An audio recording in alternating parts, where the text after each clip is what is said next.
Najväčšie klišé v pracovných inzerátoch. Keď čítaš pracovný inzerát, niekedy potrebuješ slovník. Poďme si ale spoločne preložiť zo pár klasík. Sme ako rodina.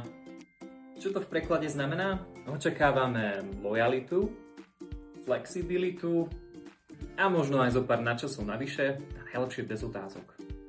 Rodina je síce krásna vec, ale v práci to má byť najmä o profesionalite. Dynamické prostredie. V preklade to môže znamenať chaos, veľmi veľa vecí urgentne a zmeny na poslednú chvíľu. Možnosť kariérneho rastu. Možno. Niekedy. Keď niekto odíde. Skúste sa na pohovore opýtať, ako vyzeral rast posledného človeka na tejto pracovnej pozícii.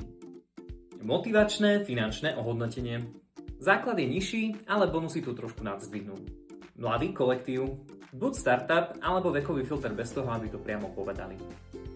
Nie každý inzerát ale musí obsahovať takéto klišé a nie vždycky to, čo som povedal, je pravdou. A akú vetu z pracovného inzerátu už nechcete vidieť alebo počuť v živote vy? Napíšte nám dole do komentára.